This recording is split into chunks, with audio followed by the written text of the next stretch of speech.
जमी पट्टा दाबी पौरपालिका कार्यालय घेरुचंती बस्ती बासिंदा। दीर्घ दिन धरी दाबी करी आसुथिले सुधा प्रशासनिक अधिकारी खामखियाली मनोभाव जोगु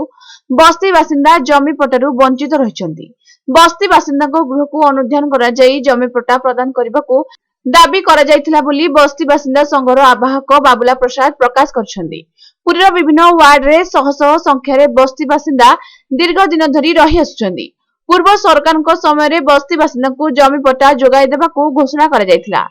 एपरिकी किछि बस्ती बासिंदा को जमी पट्टा मिलथिबा बेले अनेक बस्ती बासिंदा आज भी वंचित रहिचंती। 24 टी बस्ती रे सर्वे करा जाई तुरंत जमी पट्टा जोगाई देबाकू पौर निर्वाही अधिकारी अभिमन्यु बेहरा को बस्ती बासिंदा पक्षरु एक दाबी पत्र प्रदान करा जायछि। मोना बाबुला प्रसाद बस्ती बासिंदा संजोग भाव अच्छी आज आम आसलु एक्जिक्यूटिव अफिसर पुरी म्युनिसिपालिटी पाखु आमर जो 23टा बस्तीर बर्तमान सुधा पट्टा दि जाए ना आउ से पट्टा केमती तुरंत दिज्व से दाबी पत्र नहीं कि आसचु आमर हाराहारी 4000 परिवार पट्टा एपर्यंत मिलना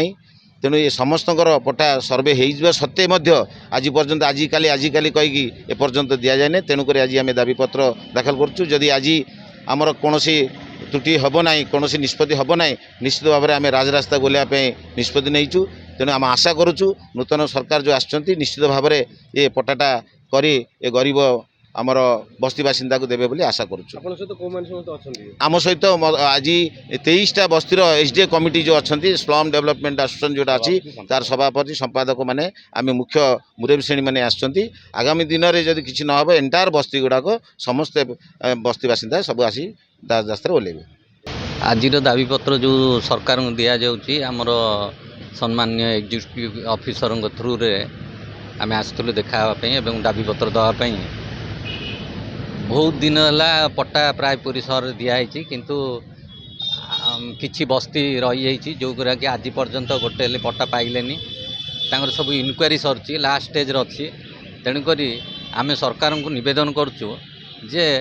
सी प्रशासन सहित कथा यथाशीघ्र देदेले गरीब लोक गुरा विभिन्न समस्या भोगुंट रेसिडेंस सर्टिफिकेट काढ़ी पारना घरटे करना आवास योजना भी पाई पारना जेहेतु पट्टा पाई ना तेणुक आम आज समस्ते लोकप्रतिनिधि माने बस्ती बासिंदा आसलु एक्जिक्यूटिव अफिसर थ्रू रे आम सरकार को निवेदन करुँ से यथाशीघ्र पट्टा देदेले से उपकृत हे।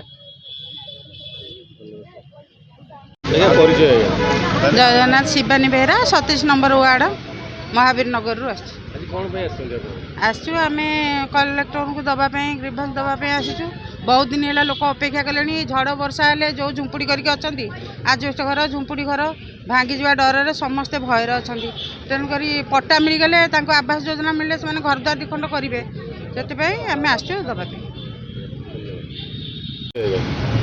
मु जय जगन्नाथ मु संयुक्त जन वार्ड नंबर 31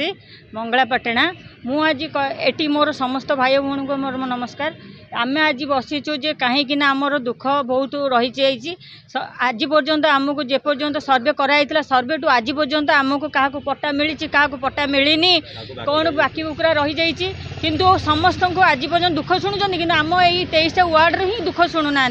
तो आज आम समस्त एकाठी बसीचु जे आमर आज समस्यार समाधान करा जाऊ आम समस्यार समाधान करागले आम पाखे उपकृत रही तेणुक मोर गरीब भौणी मानक आमको न्याय मिला जाऊ न्याय मिले न जदि न शुणे ताले आम समस्ते राज्य रास्तार बसी आमर अंग स्ट्राइक करने बाध्य। सरकार को निवेदन करमर मो वार्ड में मतलब 4टा बस्ती प्लस ता सहित आउ जो अन्य वार्ड जो बस्ती रही ताकू शीघ्र पट्टा दे थैथान व्यवस्था केमती कले आम सरकार को निवेदन करने आसचु। प्रथम दाबी पूरण हम पूरा दृढ़ निश्चित आ विश्वास अच्छी सरकार करेंगे ना करेंगे तो सरकार समझ दौरान आमको देवे करेंगे प्रश्न ना सरकार करेंगे मोर विश्वास निश्चय करेंगे।